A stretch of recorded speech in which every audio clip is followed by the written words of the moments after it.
Okay guys, I'm going to do a review on a product that I had my friend pick up for me. As a lot of you know, or some of you know, or maybe none of you know, I got into metal detecting again. I used to do it back when I was like 16 to 18. I had a little Radio Shack. I had their most expensive one they did. I think it was like a VLF Micronta 4003. It had discrimination, it had ground balance, all that good stuff. It was an analog detector. Well, I saw something at Harbor Freight that caught my eye, and I started researching and doing reviews, and this is what I got. This is the 9-function metal detector, Micronta, and there's the model number there. I'm not going to read it off because it's hard to see that on the screen. Anyway, so that's what I got. I'll show you some pictures of it here in a minute, and I'll explain some things. But this is going to be a long review, and I'm going to tell you right now, I don't think I can do in like 10 minutes. I can't do it justice. This is a cheap detector. It's maybe 45 bucks.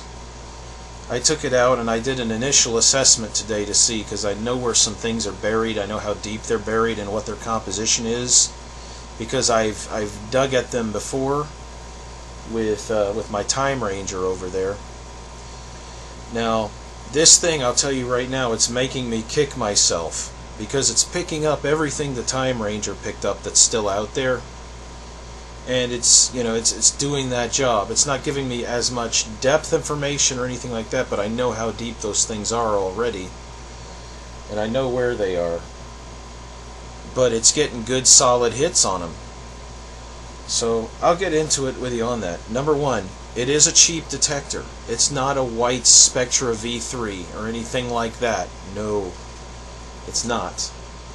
But if you want to get your feet wet and you want to get into the hobby, it's pretty cool. It'll get it done for you. And it'll at least give you enough to determine if it's something you want to pursue, or something that you maybe just put it in the closet and give it to your kid or whatever. Maybe they'll get into the hobby. But it's a good enough machine that you're not going to have a lot of frustration using it. So let me show you the features of this thing. I'll tell you about it as we go along. I'll tell you my impressions of it. Okay, I'm back. I had to go pick it up. But this is the machine. This is what you get right here. This machine it's not the most advanced piece of equipment in the world, but it does its job. And you'll have to excuse me, it's like holding a fishing pole in the air. So I'm trying to find a place to grab hold of that. There we go. It's a very neat machine. This has several modes of operation. You have discrimination, all metal, and then you have something which I've never seen on a cheap detector, and it does work. It has two-tone discrimination. Now, let me tell you, that is a great thing. In normal discrimination mode, when you operate this control and you set it, like let's say I set it for iron, I'll bring it about yay far. Everything below where you set it doesn't detect it, it doesn't tell you it's there. It's gone to the detector. Now on the downside of that, let's say I set it high, I'm going to go hunting for, let's say silver or something. I set it way over here. Everything below this, I'll just put it at 12 o'clock. Everything below that, you're not going to know it's there. But here's the downside to that. What if you come across a gold ring? You're not even going to know it was there, because the discrimination has eliminated that. A lot of gold rings up as junk metal, or what we consider trash metal. Low value targets. And so you want to set your discrimination. Two-tone lets you do that. What two-tone does, when you set two-tone discrimination, everything below this 12 o'clock position where I have it put, or it has a break point. Wherever you set your discrimination, that's where the break point is going to be. Everything that's down in that junk or discriminated category is going to ring with a different tone. Usually a low tone. With this one, it's like a broken. It's like drrrr when discriminated objects come in, but it's like deep when you have the objects that you want to hear on this side of it. If you're searching for silver or other metals that you've set it for. So the two-tone is great, and one of the things it allows you to do is when you're searching in garbage areas. This actually has a pretty good coil on it, but I'll get into that too. When you're searching in garbage areas, sometimes you'll find, let me put this down. I would normally pause it, but that's getting cumbersome and I just need it out of my hand. What you normally get with garbage metals is you're going to, like with the digital one here, the Time Ranger, it just goes nuts. It doesn't know what it is. And because you're looking at what the CPU has determined what it is, you're not really hearing what's coming up off the coil. But with two-tone discrimination on an analog system, you hear, you start to get an ear for what your coil is actually moving around over the top of. And that's nice. I missed that. But it's very hard to find analog detectors anymore that kind of do that stuff. There's a couple of two-tones out there still. I think some of the Fishers can do the two-tone stuff. And there's some cheap Chinese ones that, you know, they can do it. But I'm starting to get altogether impressed with that detector for that reason. I took it out over known targets, and it hit every one of them that the Time Ranger hit. And it let me know a little bit more about the composition of those targets just by what kind of information was coming up the line. So it's very good if you like to sniff around with a detector. You know, you may be hunting silver or something, but every now and then you'll come across something that was discriminated that's really odd. And you're more apt to decide to dig that than you would, you know, in any other case. I mean, it's not the greatest thing. That meter just does 100% deflection when you get over something. Doesn't matter how deep it is, you know. But it does have a pinpoint function. That little red button that was on it has a pinpoint function. It has a volume control, and it has that's one thing. Even expensive ones, a lot of them don't have, is volume control. And it uses the little bitty Walkman size headphone plug, so you can use any pair of headphones on that thing you want. And let me tell you, that's great, because the first thing I decided I wanted for that Time Ranger was a set of headphones. I don't have them yet, because I got to order them. I got to order a set with a volume control in the ear and a big 1/4-inch, big honkin' wall stereo plug, you know. So, yeah, with that I can use anything. And I've got a set of Koss headphones that are really good, so I just plug them into that little $40 one and away I go. In fact, right now I've just got, let me show them to you. I went down to Walmart a while back, and we got these, they're smartphone headphones. They're like high dynamic range, I don't know, whatever you want to call it. They're not the most super ones, but they were cheap. They're a solid, well, let me get on the camera. They're a solid shell, so they cancel, you know, they block a lot of outside noise. Speakers have good range. But they have this, and this you can't plug into the Time Ranger for two reasons. No volume control, and you got to have an adapter to make this work with it. You got to size it up.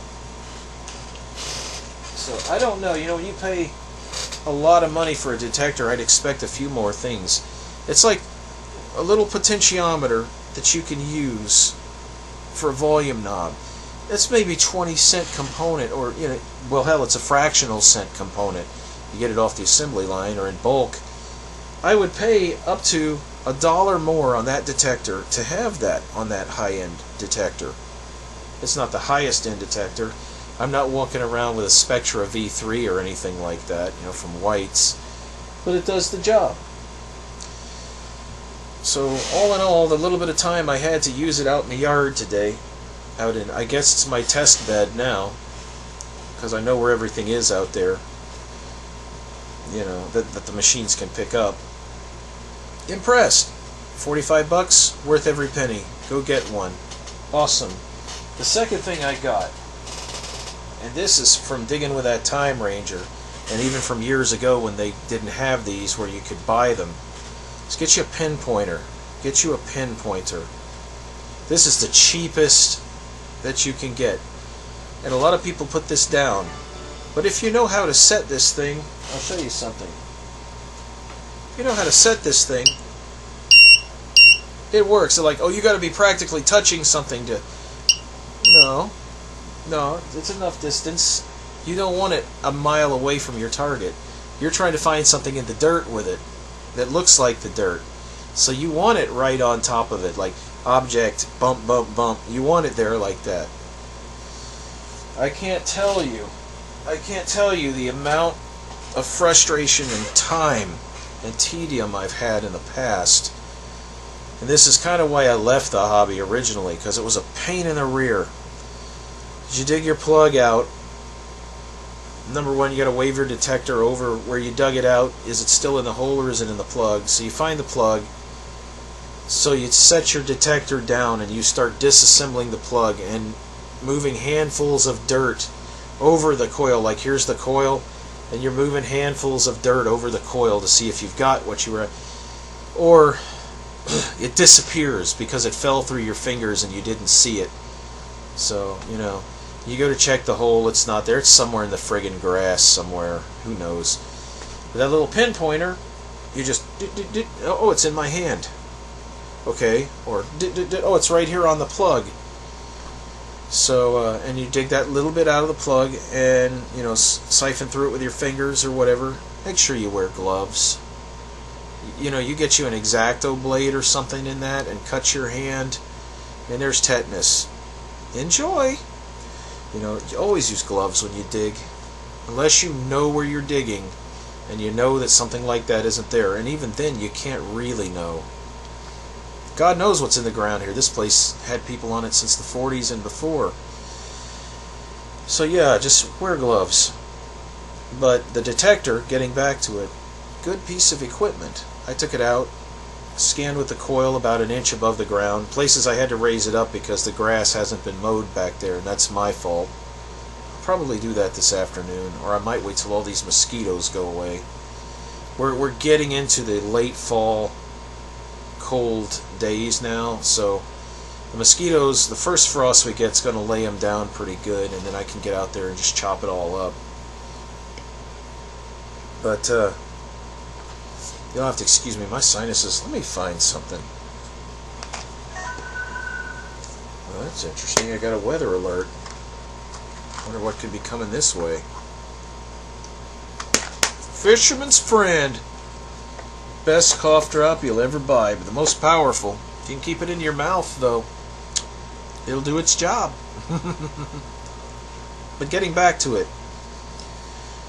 if you got an extra $50 in your pocket, go down and get you that detector. If you already have a detector and you're looking at pinpointers and stuff, before you go and blow a lot of money on a Garrett Pro pointer or a White's, God, the White's pinpointer cost me more than I spent on the Time Ranger metal detector sitting over there. Well, it didn't cost me more, but it costs more. I don't own it. I don't own a Garrett Pro pointer. This is the first one. This is the first one I've ever bought.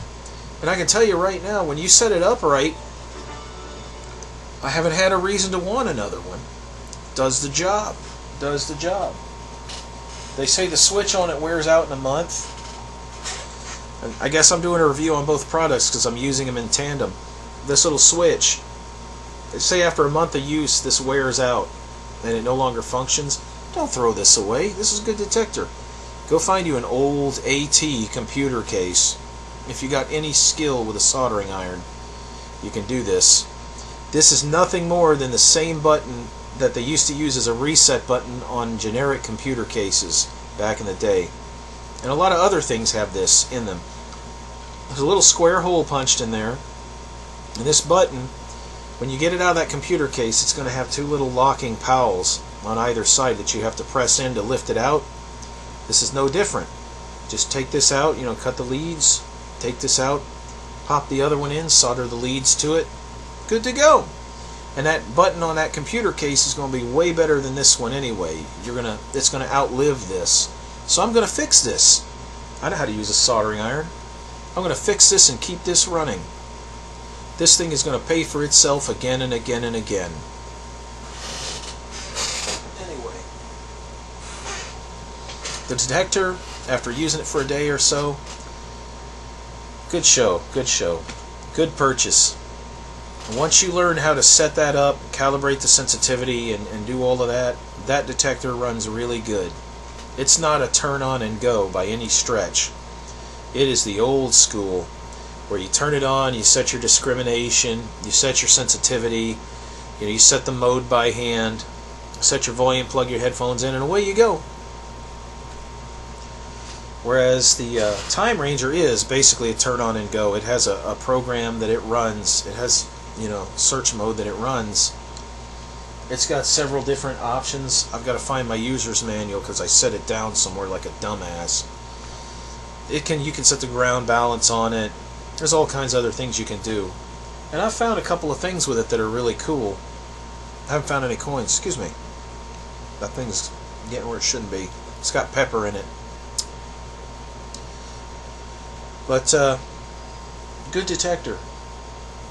For the money, you can't really go wrong. It's a great thing because if you buy it and you decide you don't want to do metal detecting, you don't like the hobby, or you lose interest real fast, put it in the closet, give it to a kid. Hell, $50. Give it to a kid. There's some kid, you hand that to a kid, he may have a lifelong hobby that grows out of that. And it's functional enough that even a person who does this as a hobby, it's a good throw it in the back of the truck or throw it in the trunk detector. Take it to the beach with you, I guess. Or wherever you are if you're camping. Just take it camping with you. Detect your campsite. Hell, you might find some silver. So, do I think it'll replace the Time Ranger? No. The Time Ranger can do some things that can't. Time Ranger has balance, ground balancing, so in mineralized soil it's a little bit better. Time Ranger has definitive IDs on things, not always 100%, but the Time Ranger can also read a little bit deeper. I think I've gotten like 12 inches with the Time Ranger into the ground. That one will go probably about 9 inches in a good scenario, properly calibrated. But if you're willing to put a little bit of learning curve into that cheaper one, you can do a lot with it.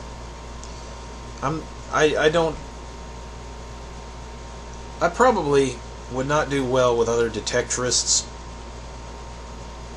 especially the elitist ones. I already know there's a lot of people out there with White's machines and the big expensive Garrett AT Pros and all that other stuff, and they're going, oh, you're just detecting with a turd. That's a turd of a machine. Let me tell you, until those machines start paying for themselves, I have no reason to go any higher. Who wants to dig?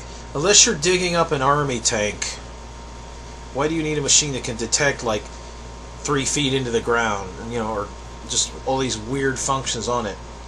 If you're relicking, yeah, and you can do some relicking with that. Big metal shows up deeper. Like the White Spectra V3, it gives you all these different things like spectrum analysis, and it practically wipes your butt for you. But hell, for $1,200 or more, it better wipe my ass for me. You know how long it's going to take you to pay for that thing? When you start digging junk out of the ground, and you know how long it's going to take. You might get lucky one day and find a ring or find a gold coin. Yeah, you might win the lotto before you do that, but and it'll pay for itself. But just if you're just doing it as a hobby, it's kind of like flying quads. When I got into flying quads, they've got quads that will practically fly themselves. You just tell it where to go. Move it around with a joystick. You're not flying it. You're not flying it. You're not operating it. You're just telling it where to go. Then you got the less expensive ones that are every bit as good. They're capable flying machines, but you've got to be the brain. You've got to understand the machine, how it works. You've got to be a pilot, and more importantly, you've got to be the brains of the machine. And I wouldn't mind one of those nice machines that flies themselves, but I don't have a few $1,000s to throw at it. I've got hardware here that's probably better. I've got all the computing hardware I need to make that machine move and fly. It's all right up here. So it just depends. Do you want the computer residing in the machine? Or do you want the computer to reside up here? because when you're flying by the seat of your pants up here, you can handle situations that occur that little computer in the machine can't. And you can recover your aircraft before it has a chance to crash, if you know what you're doing. It's the same with metal detectors. I could get that big expensive machine. It's going to do everything but wipe my ass for me. But are you really detecting? No. The machine is doing the work. You're just waving it around and say, oh, hey, there's something down here. And it's going to tell you what it thinks is down there. But you take that cheap machine that you can hear what's coming up off the coil, when you develop that ear for it and you can understand, then in your mind you get a mental image of what that is. It's like, oh, hey, this is the way these sounds are coming up, this is plated metal, I can tell. Or the way these sounds are coming up, there's garbage all around this one good piece right here, so this is the spot where I need to dig. Things like that. Or I've lifted the coil a foot in the air and I'm still getting readings. This is obviously an aluminum can under the ground, you know. Things like that. And you can kind of do it with the digital machines. I'm just going to call them autopilot machines, where all you have to do is wave it around.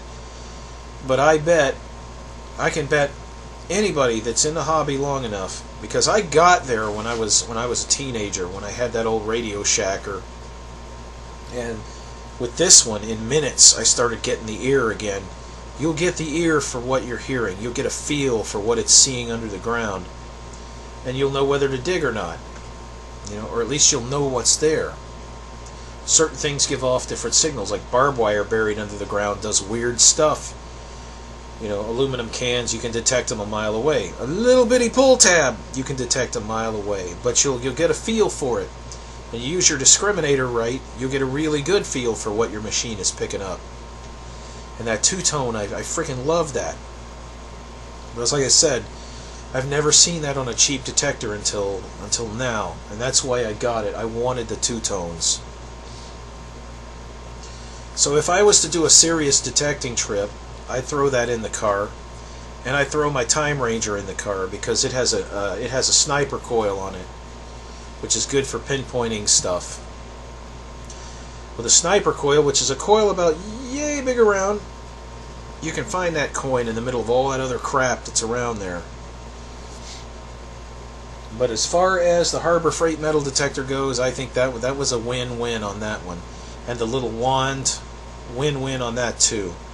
I really hadn't gone in it to get the detector, but when I saw that the detector was listed and the functions it had and the reviews it had, the reviews are not lies. You look at it, the people who know how to use them are doing well with them. Definitely a good companion for your higher-end detector.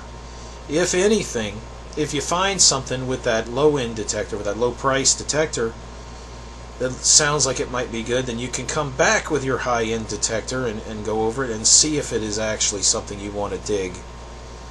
But it in and of itself, it's a complete little platform. I would give that to somebody who wants to try it out. And if I settle on the Time Ranger, I may give that to somebody. I'm going to give it to somebody I think would have a good chance of getting into the hobby. Oh, I just saw something on the security camera. That was Screwball's car. I wonder if he's out of jail. I'll have to check VineLink. But anyway, so that's pretty much that. I'll try to get some video of detecting, but it's like I said, it was just so bad out there. So bad out there.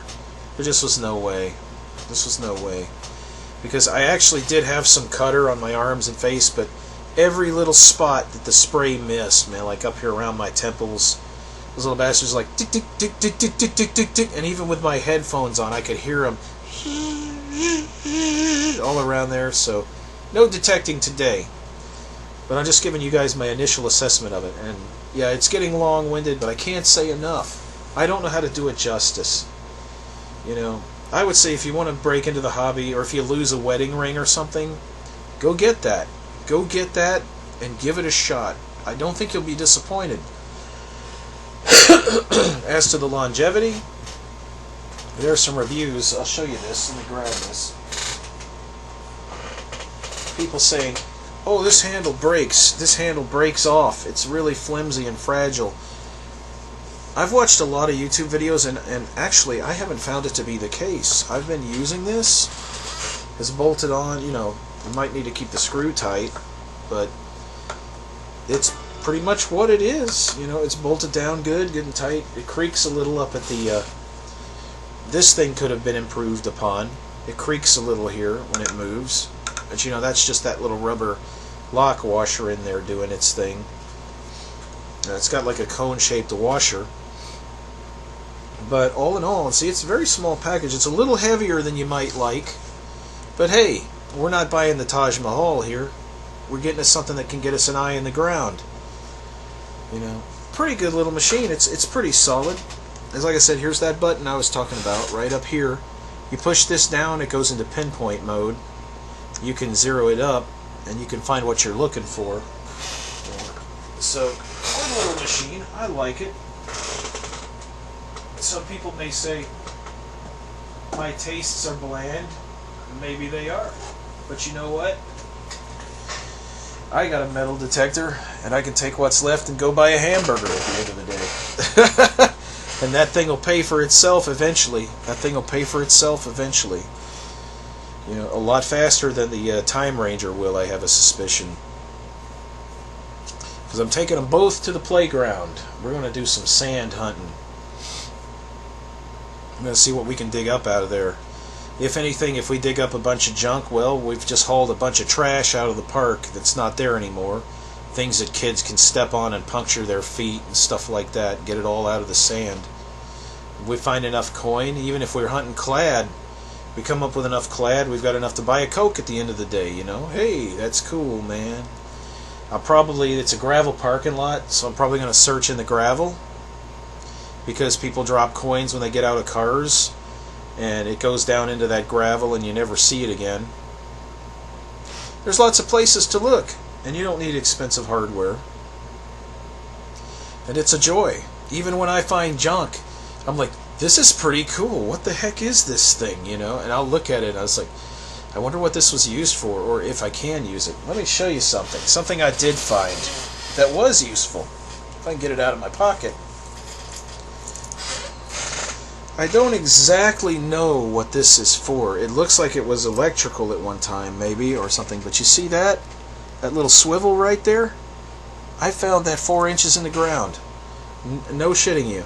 4 inches in the ground. It's made of copper. So, it's an interesting thing. It wouldn't turn when I got it. It was like a solid piece. My other half saw that there was a seam in it that looked like it had a seam. I thought it was just a stamp mark, or a crimp mark or something. And, excuse me, reflux. So I took it and I put a pair of pliers either side and I started, and sure enough, I thought I was going to twist it apart.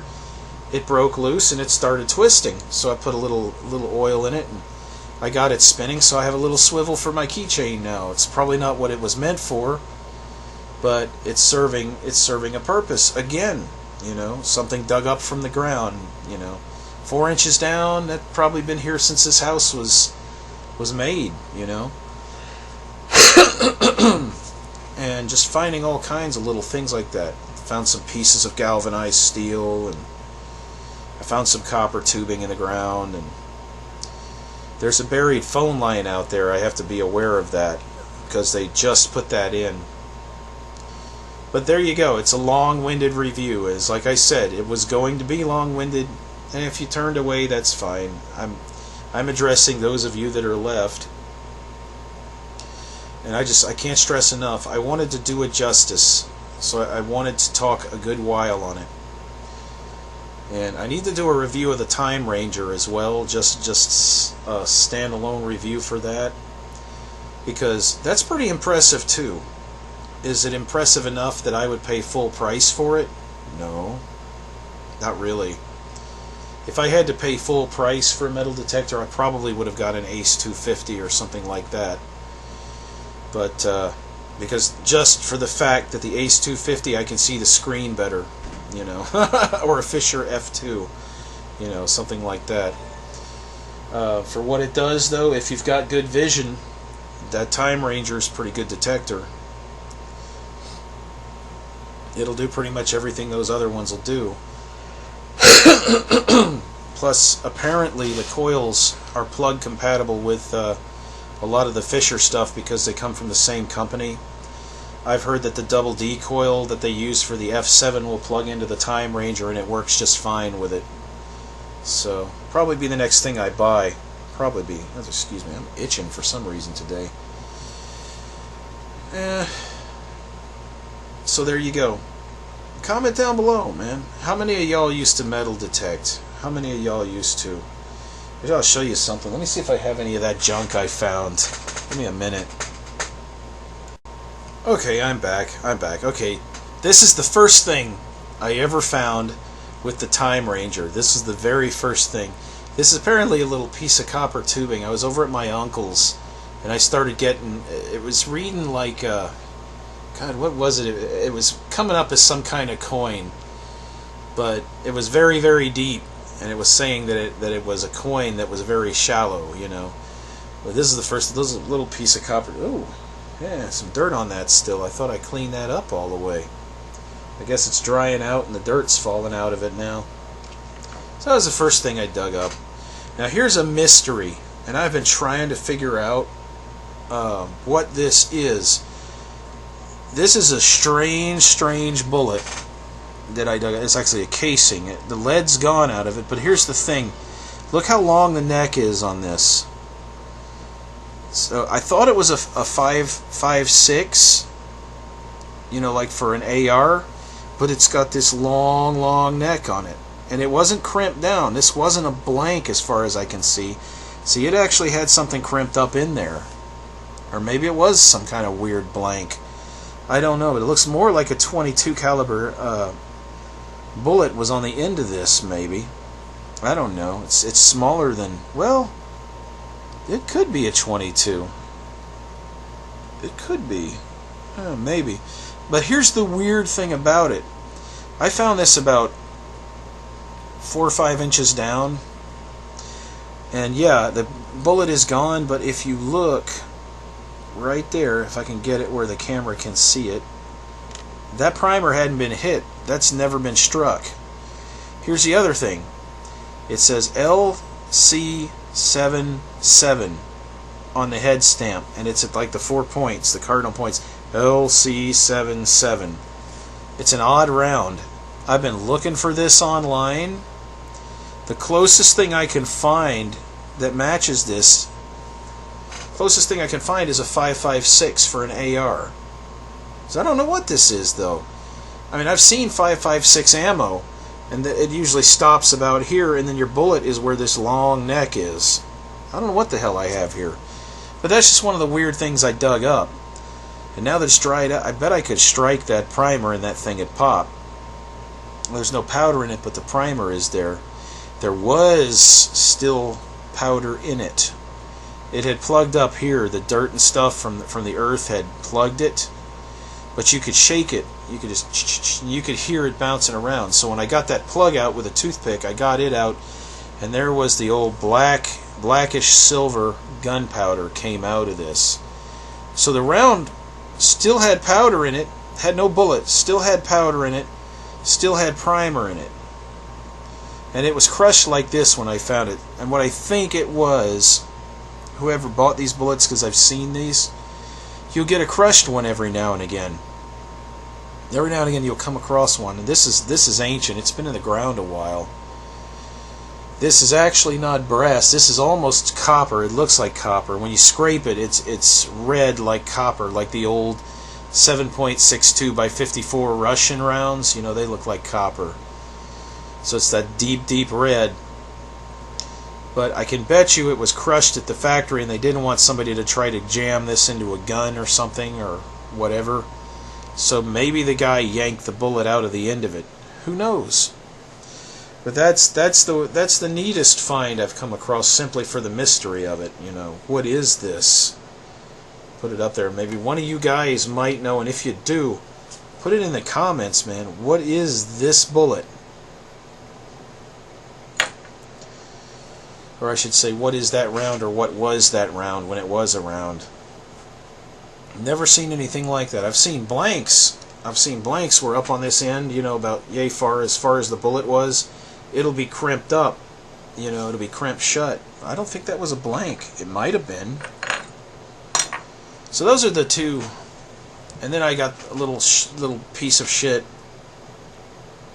Maybe it was a piece of trailer house strapping or something, galvanized metal. Looks like it was cut from a strip. And I got a crushed up, looks like a Vienna sausage can. It's just can slaw. There's lots of that around here. So that was my day. Well, that was actually 2 days of detecting. I found that just going out for a couple of minutes. I found those.